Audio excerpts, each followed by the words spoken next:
peristiwa ini diabadikan pada Quran Surat Al-Fil, dan juga peristiwa ini bertepatan dengan kelahiran Nabi Muhammad SAW, yaitu pada 12 Rabiul Awal tahun Gajah.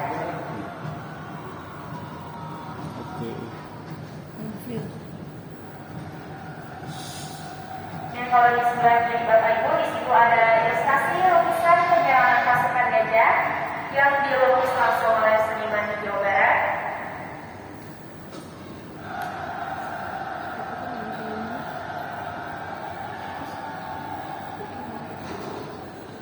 Kemudian kalau di sebelah kanan, di sini ada rute perkiraan perjalanan pasukan gajah dari Sanaa atau dari Yaman menuju ke Arab. Oke.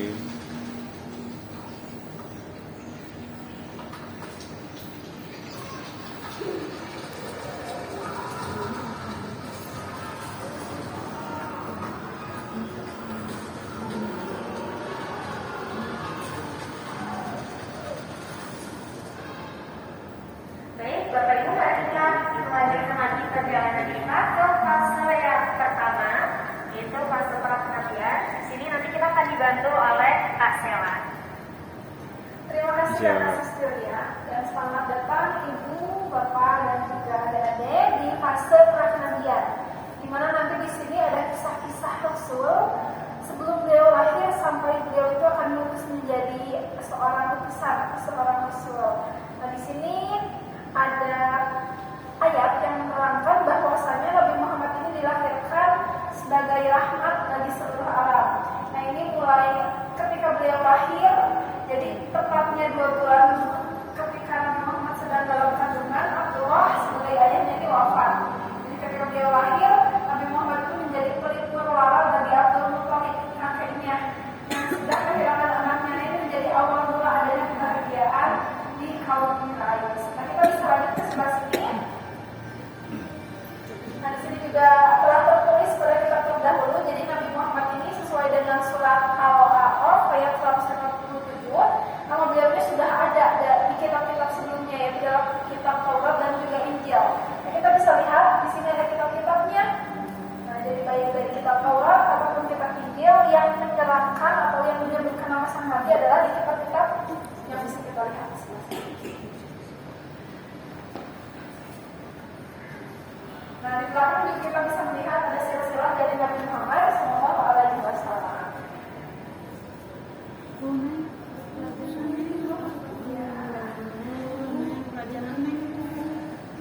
Kita juga bisa melihat di sebelah sini ada 2 nama dari pohon silsilah kenabian. Jadi totalnya kan ada 25 nabi yang wajib diketahui. Nah, di sini ada 6 nama dari ke-25 nabi tersebut di daun-daun yang berwarna kuning.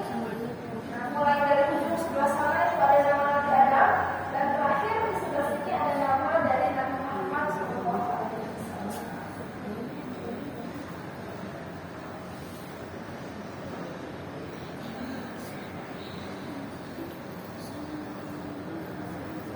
Nah, sudah biasa lanjut ke sebelah sini.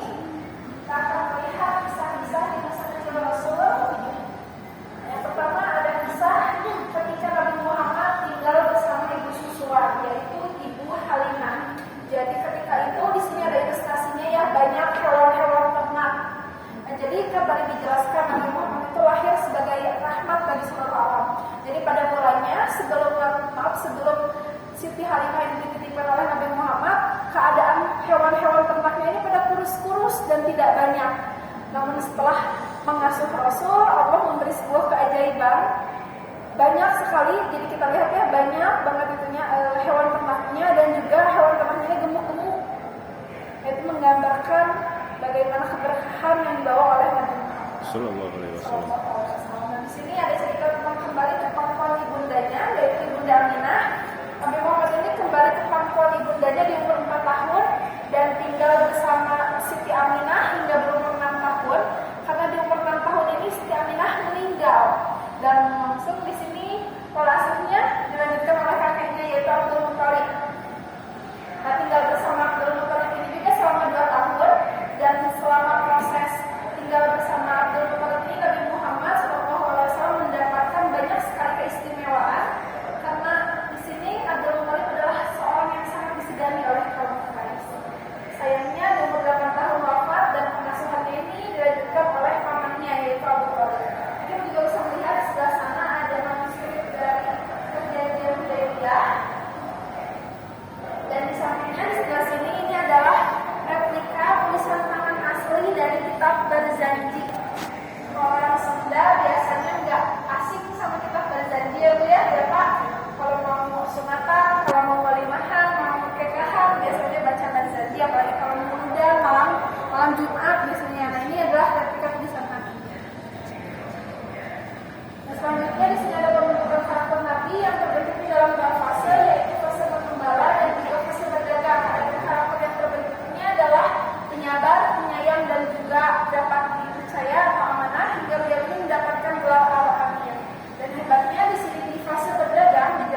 Wasallam dengan Siti Khadijah.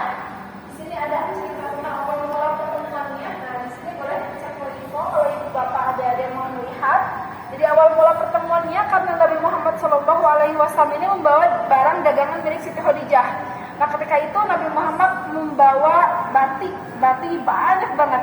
Nah, ketika itu mengetahui hal itu, Siti Khadijah ini terpesona atas kepiawaian dari dagangnya Nabi Muhammad.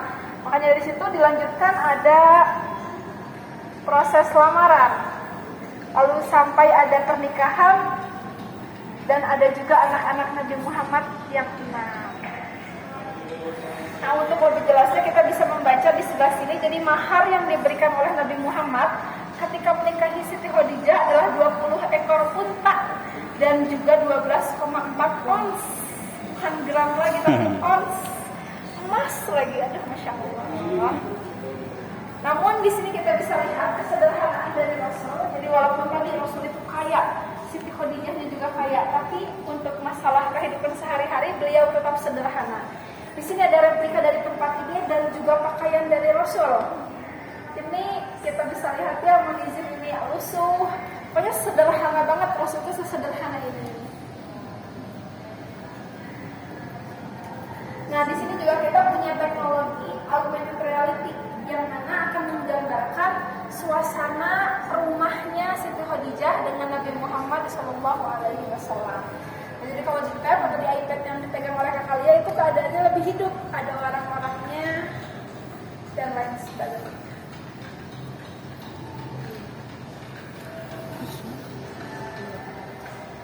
Jika sudah bergeser lagi ke sebelah sini, ada perabot yang ada di dalam rumah Rasul. Emang sengaja nggak ada atapnya, jadi biar kita bisa tahu dalamnya kayak gimana. Bagus, pertanyaan bagus. Nah, di sebelah sini ada perabot yang ada di dalam rumah Nabi dan ada juga tentang kota Mekah. Sebelah sini bisa kita lihat.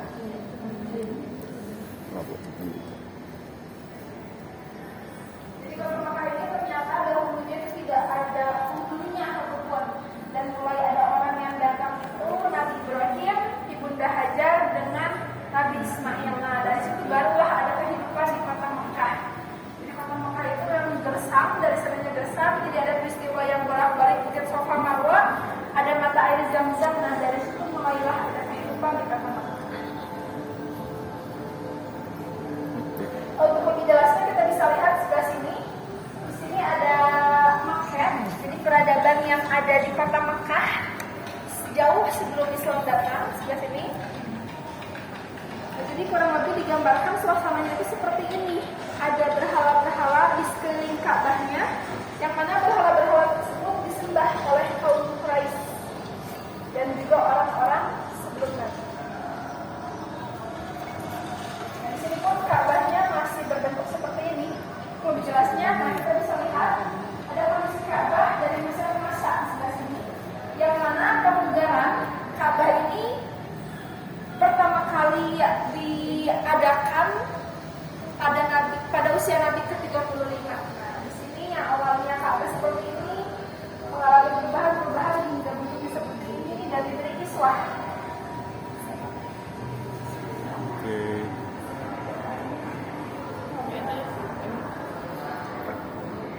Untuk perjalanan di fase pernabian, rupanya dicukupkan sampai di sini. Nanti akan kembali ditemani oleh kakak gaibnya, Kakak Sistilia. Terima kasih atas perhatiannya dan semoga sehat selalu. Makasih Bu.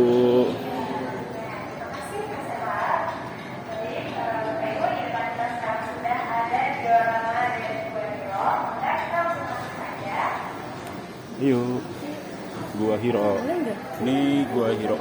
Ya, ini adalah diorama Gua Hiro, yang mana kita sudah banyak yang tahu kalau Gua Hiro ini adalah tempat pertama kali Nabi Muhammad mendapatkan wahyu, yaitu berupa Quran surat Al-Alaq ayat 1-5. Jadi di sini adalah simbolis Nabi Muhammad yang akan menjadi seorang rasul. Kurang lebih suasananya seperti ini.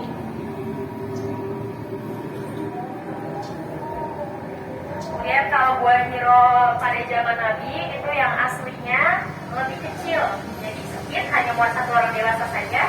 Kalau di sini diorama yang kita perluas agar bisa masuk 20 orang sekaligus.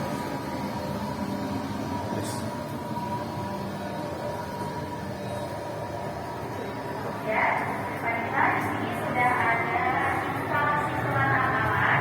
Jadi inilah suasana atau kondisi saat dimana Nabi Muhammad bertahamus atau berdiam diri. Dan disinilah turunnya surat Al-Alaq. Sehingga di sini Nabi Muhammad sudah diangkat menjadi seorang rasul.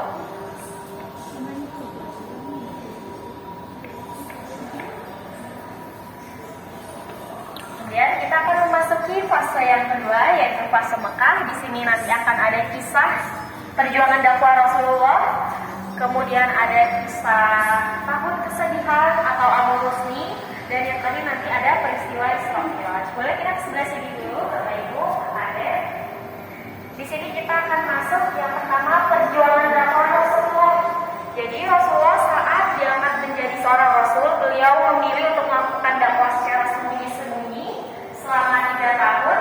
Karena pada saat itu penduduk Mekah masih fanatik terhadap kemusyrikan dan juga tidak bisa menerima ajaran baru yang dibawa oleh Rasulullah. Di sini ada maket kondisi topografi Ka'bah pada masa awal kenabian. Jadi di bukit-bukit inilah Nabi Muhammad melakukan dakwahnya secara sembunyi-sembunyi.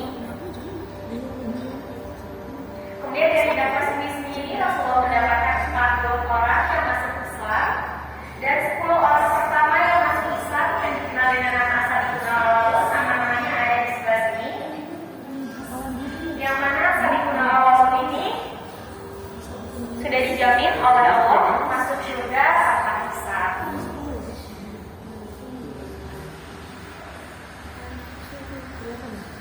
Ya, nanti bisa dicek.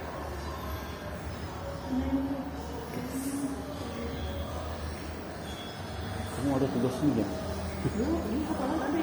Apa lagi? Ya, nanti buka lagi. Ya. Baik, kalau sudah Bapak Ibu kita bergeser lagi ke sebelah sini. Ya. Di sini kita akan masuk ke tahun keempat Rasulullah, yaitu turunnya wahyu kedua berupa Quran surat Al-Hijr ayat 94, yang mana isinya adalah perintah untuk melakukan dakwah secara terang-terangan. Di sini ada visualisasinya saat Nabi Muhammad sedang melakukan dakwah di Bukit Safa saat itu, yang mana beliau diajukan oleh 3 orang dari kaum Quraisy, salah satunya adalah Abu Lahab. Maka bisa dibilang bahwa Bukit Safa ini merupakan saksi bisu kebencian Abu Lahab terhadap Rasulullah. Ketika melakukan dakwah secara terang-terangan, Rasulullah juga tentu mendapatkan ancaman dan juga tekanan dari kaum Quraisy. Sehingga pada saat itu beliau meminta kepada kaum muslimin agar tidak menampakkan keislamannya baik melalui perkataan ataupun perbuatan. Tapi di sini Rasulullah tetap mengadakan pertemuan secara diam-diam di base camp umat muslim, yaitu Darul Arqam atau rumah salah satu sahabat yang bernama Arqam bin Abi Arqam. Di sini juga mereka membicarakan mengenai hijrah pertama, yaitu hijrah ke Habasyah. Yang mana hijrah ke Habasyah ini dilakukan tanpa didampingi oleh Rasulullah dan dilakukan dengan 2 gelombang berturut-turut. Gelombang pertama dipimpin oleh Utsman bin Affan dan yang kedua dipimpin oleh Ja'far bin Abu Thalib. Kemudian untuk alasan-alasan hijrah ke Habasyah ada di depan sini. Yang pertama tentunya untuk menyelamatkan keyakinan para sahabat, kemudian untuk menyebarkan Islam di luar kota Mekah. Dan mengapa Habasyah yang dipilih? Karena Habasyah ini merupakan negeri yang aman dan damai, yang saat itu dipimpin oleh seorang raja yang bernama Raja Najasyi, yang mana Raja Najasyi beserta dengan rakyatnya ini menyambut dengan sangat baik kedatangan umat muslim. Habasyah ini sekarang terkenal dengan nama Ethiopia.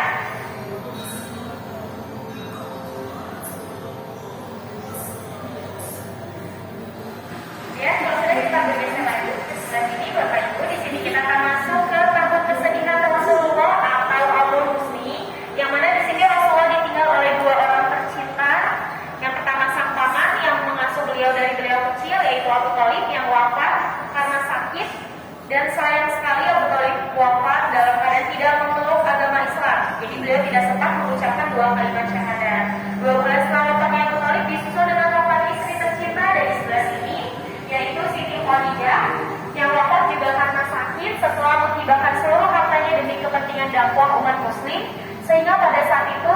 sepertiga kekayaan Mekah merupakan kekayaan milik Siti Khadijah. Di atas juga ada hadis riwayat yang menyebutkan bahwa salah satu wanita yang terbaik yang pernah ada adalah Khadijah.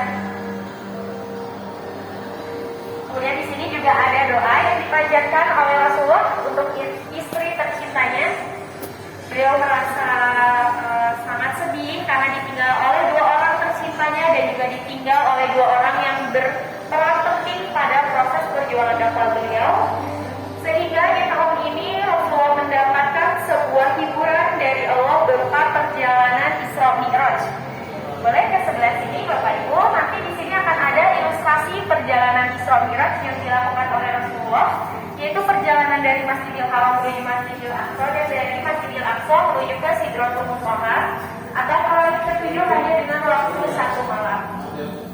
Nanti juga di perjalanan Rasulullah bertemu dengan nabi-nabi terdahulu dan juga Rasulullah itu diperlihatkan surga dan neraka oleh Allah. Boleh silakan langsung saja, di sini videonya sudah dimulai. Bapak Ibu silakan kalau melihatnya sambil duduk juga boleh.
Matanya lihatnya fokus lebih bagus.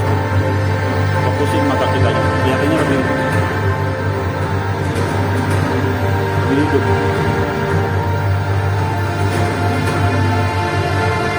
Fokusin aja ke Nabi Muhammad.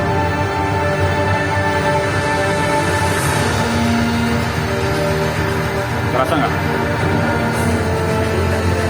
Matanya fokusin ke Nabi, ke tulisan itu. Mata kitanya fokus.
Muhammad nanti tidak akan sanggup melaksanakan sholat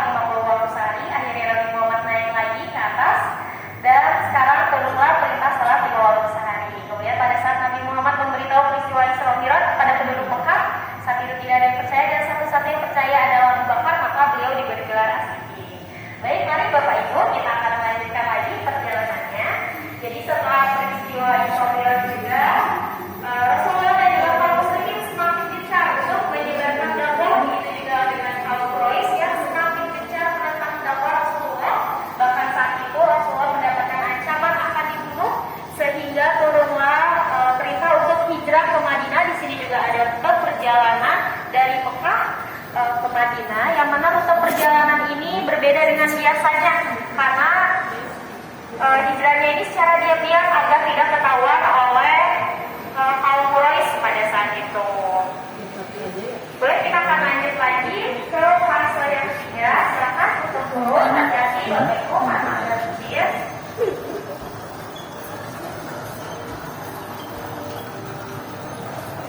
Jadi kita sudah memasuki fase yang ketiga, fase Madinah. Kita akan dibantu oleh Kak Nadia.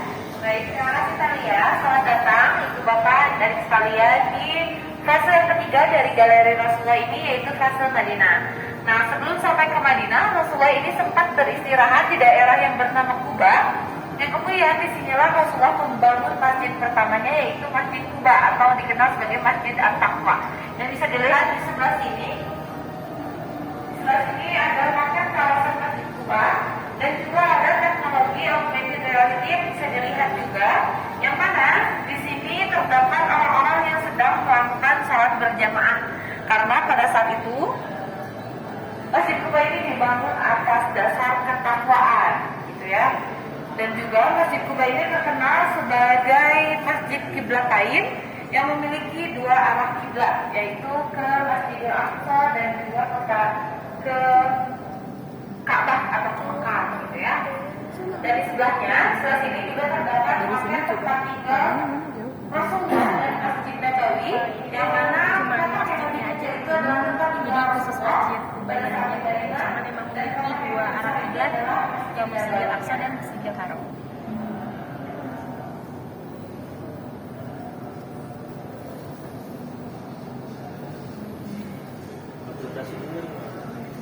Aplikasinya emang dia khusus di ini aja, beda lagi. Jadi emang udah dirajang khusus aja gitu. Nah, baik, Bapak Ibu sekalian, boleh sebelah ke Madinah. Nah, setelah sampai ke Madinah, Rasulullah ini disambut hangat oleh kaum Ansar, yang merupakan kaum muslimin yang berada di Madinah pada saat itu. Dan kaum Muhajirin ini sama sekali tidak membawa harta bendanya dari Mekah ke Madinah, sehingga Rasulullah mengikat persaudaraan antara kedua belah pihak agar mereka ini saling beradaptasi satu sama lain, bisa lebih belajar satu sama lain juga, dan juga Rasulullah kemudian membuat konstitusi pertamanya sebagai piagam Madinah, yang mana di dalamnya terdapat aturan-aturan yang disepakati oleh kedua belah pihak dan juga terdiri dari kesepakatan untuk saling melindungi, menyayangi, dan melawan kezaliman bersama-sama. Dan di depan ibu bapak saya juga di sini terdapat, mohon maaf ibu tidak boleh disebut ya, ya. Nah, ini adalah kondisi geografis dari Madinah yang walaupun gersam dan tandus, tapi masih bisa ditanami oleh tanaman dan tumbuhan. Seperti di sini juga terdapat replika dari pohon kurma.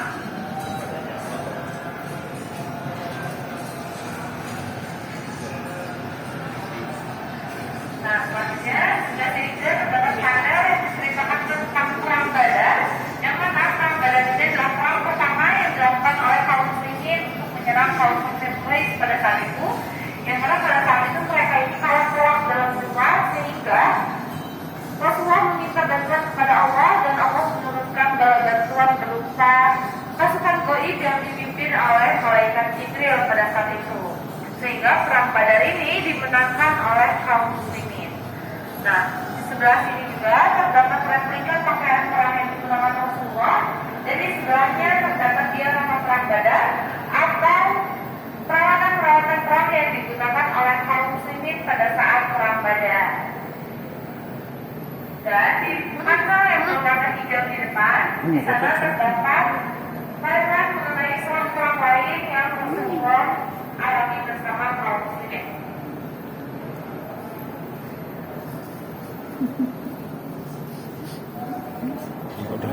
Video. Nah, baik, Bapak Ibu sekalian, di sini juga terdapat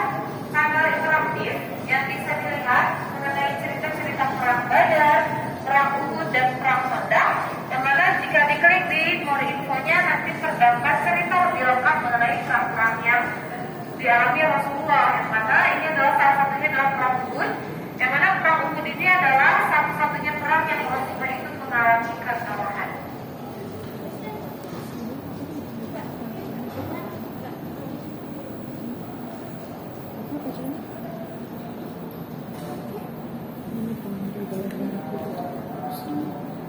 Kemudian selanjutnya di sebelah sini terdapat dua surat yang ditulis oleh Rasulullah kepada Kaisar Romawi dan juga kepada Raja Persia, yang mana isinya adalah ajakan untuk masuk Islam. Dan di sebelah sini juga terdapat bendera Tanji atau bendera jihad yang akan dikibarkan oleh orang-orang yang berada di garda terdepan saat berperang, dan juga ini menandakan dari